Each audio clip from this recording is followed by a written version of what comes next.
إن الحمد لله نحمده ونستعينه ونستغفره ونتوب إليه ونعوذ بالله من شرور أنفسنا وسيئات أعمالنا من يهده الله فلا مضل له ومن يضلل فلا هادي له أشهد أن لا إله إلا الله وحده لا شريك له وأشهد أن محمدًا عبده ورسوله صلوات الله وسلامه على رسول الله نبينا الكريم نبينا محمد صلى الله عليه وسلم وعلى آله وأصحابه ومن تبعهم بإحسان إلى يوم الدين أما بعد معاشر المسلمين rahimani wa rahimakumullah. Segala puji hanya milik Allah Subhanahu wa taala, kita memujinya dan bersyukur atas segala nikmat-Nya. Salawat dan salam senantiasa kita ucapkan dan kita tujukan untuk Nabi kita Nabi Muhammad sallallahu alaihi wasallam. Saya memberikan wasiat kepada diri saya dan kepada para jemaah semuanya untuk senantiasa bertakwa kepada Allah Subhanahu wa taala dimanapun kita berada, khususnya di masa-masa ini, di saat kita diuji oleh Allah Subhanahu wa taala. Kita masih melewati masa-masa wabah ataupun masa pandemi di mana diri kita diuji oleh Allah Subhanahu wa taala untuk melatih kesabaran kita dan ketakwaan kita kepada Allah Subhanahu wa taala.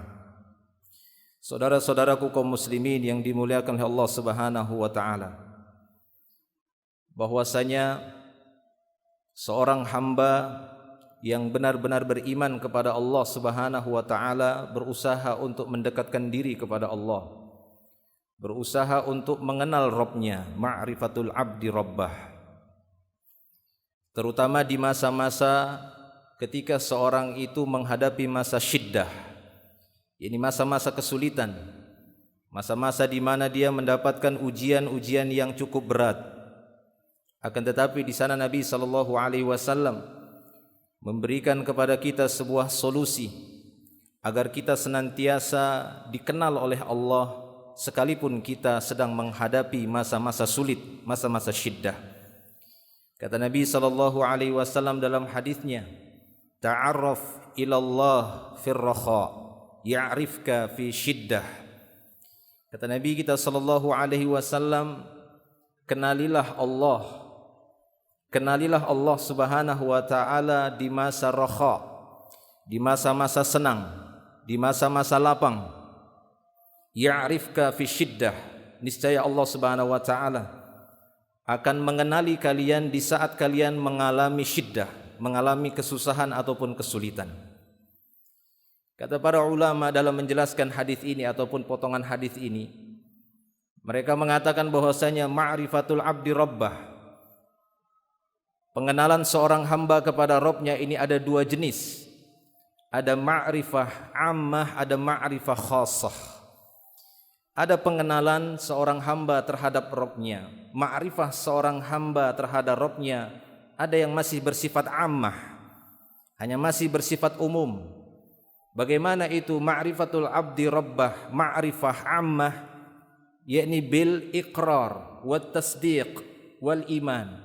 Ini seorang hamba yang mengikrarkan keimanannya dengan lisannya, seorang hamba yang membenarkan Allah sebagai Rabb-Nya, seorang hamba yang mengimani Allah sebagai Rabb-Nya. Ini masih pada tingkatan ma'rifah yang ammah. Hadhihi ammah lil mu'minin. Pengenalan seorang hamba kepada Rabb-Nya yang seperti ini secara umum ada pada orang-orang yang beriman. Adapun jenis ma'rifah yang kedua, kata para ulama, yakni ma'rifah khassah, sebuah pengenalan secara khusus yang lebih mendalam dari seorang hamba kepada Rabb-Nya. Di antara mereka mengatakan bagaimana jenis ma'rifah khassah ini, minal abdi ila rabbi, yakni mailul qalbi minal abdi wa ta'alluquhu ila rabbihi bil kulliyah. Kata mereka, kecondongan hati dari seorang hamba dan ketergantungannya kepada Rabb-Nya secara keseluruhan. sehingga dia benar-benar membutuhkan ibadah. Dia benar-benar membutuhkan perintah. Dia benar-benar menjauhi larangan dan tidak ada terasa berat baginya jika dilarang oleh Allah. Tidak terasa berat baginya ketika Allah memerintahkan dia atau meminta sesuatu darinya. Dia benar-benar mendekatkan hatinya, menggantungkan hatinya kepada Rabb-nya secara keseluruhan. Kebutuhannya kepada ibadah lebih daripada kebutuhannya terhadap makan dan minum. Lebih daripada kebutuhannya terhadap dunia dan seisinya. Dia lebih membutuhkan ketakwaan kepada Allah. Dia lebih membutuhkan kedekatan dirinya kepada Allah. Dia sangat menunggu-nunggu waktu salat. Dia tidak menjadikan ibadah yang Allah perintahkan menjadi beban baginya, tapi justru itu sebuah kebutuhan yang lebih daripada kebutuhan manusiawi. Itulah dia ma'rifatu khassah. Dan itulah yang dimaksud oleh para ulama, ta'arraf ilallah fir rakha. Ta'arraf ilallah fir rakha. Ma'rifahlah, kenalilah Allah ketika kalian dalam keadaan senang, dalam keadaan lapang, tatkala harta kalian dalam keadaan lebih, belum dalam keadaan sempit, maka mendekatlah kepada Allah dengan harta tersebut. Tatkala Allah Subhanahu wa taala melapangkan waktu kalian, belum mengalami waktu-waktu yang sempit, yang susah, maka kenalilah Allah di waktu-waktu yang lapang tersebut. Memperbanyak ibadah kepada Allah, memperbanyak ibadah-ibadah sunnah untuk mendekatkan diri kita kepada Allah Subhanahu wa taala. Ya'rifka fi syiddah, niscaya Allah akan kenali kalian saat kalian mengalami kesusahan dan kesulitan. Berbeda halnya dengan sebagian para hamba yang ma'rifahnya masih ammah. Tatkala mereka memasuki waktu-waktu yang rakha, tatkala mereka mengalami ataupun mendapatkan kelapangan, keluasan, kesenangan, kegembiraan, mereka melalaikan waktu-waktu tersebut. Tapi tatkala di waktu syiddah, mereka menuntut Allah harus nolong. Mana ini Allah? Kenapa saya tidak ditolong? Dia tuntut Rabb-nya. Padahal dia tidak pernah mengenal Rabb-nya di saat dia rakha.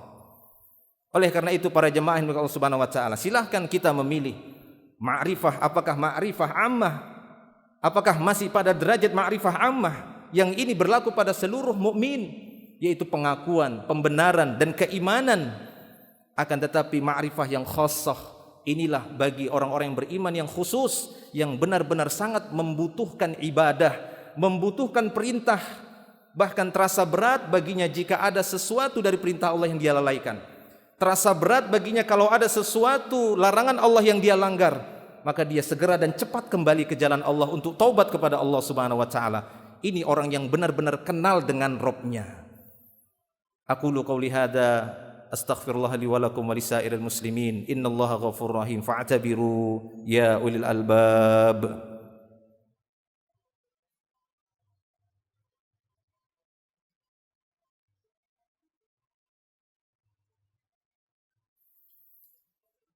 Alhamdulillahi rabbil alamin wassalatu wassalam ala rasulillah nabiyina al-karim Muhammadin sallallahu alaihi wasallam wa ala alihi wa ashabi wa man tabi'ahum bi ihsanin ila yaumiddin, amma ba'du. Ma'asyiral muslimin rahimani wa rahimakumullah.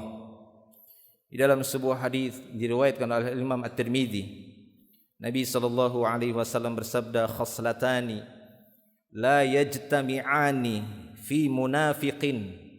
Ada dua akhlak khusus yang tidak akan mungkin kedua akhlak khusus ini berkumpul di dalam diri seorang munafik. Apa dua akhlak khusus itu? Kata beliau, husnus samti. Husnus samti yakni husnul khuluq wa fiqhun fid din, dan paham agama, mendalam di dalam agama. Maka dua hal ini, kata beliau, tidak akan mungkin bertemu pada diri seorang munafik. Oleh karena itu, barang siapa yang ingin dirinya terbebas dari watak-watak kemunafikan, berusahalah untuk memperbaiki akhlak kita sesuai dengan akhlak Islam, akhlak Nabi. Dan berusahalah untuk memperbaiki pemahaman agama kita agar pemahaman kita sesuai dengan pemahaman agama Nabi kita sallallahu alaihi wasallam. Allahumma salli ala Muhammad wa ala ali Muhammad kama sallaita ala Ibrahim wa ala ali Ibrahim innaka Hamidum Majid. Allahumma barik ala Muhammad wa ala ali Muhammad kama barakta ala Ibrahim wa ala ali Ibrahim innaka Hamidum Majid. Allahumma ighfir lana walil muslimin wal muslimat wal mu'minin wal mu'minat innaka antal ghafurur rahim. Rabbana zalamna anfusana wa illam taghfir lana wa tarhamna lanakunanna minal khasirin. Allahumma inna na'udzubika min jahdil bala wa darakis syaqa wa su'il qada wa syamatatil a'da. Allahumma inna na'udzubika minal waba. Allahumma inna na'udzubika minal waba wal bala.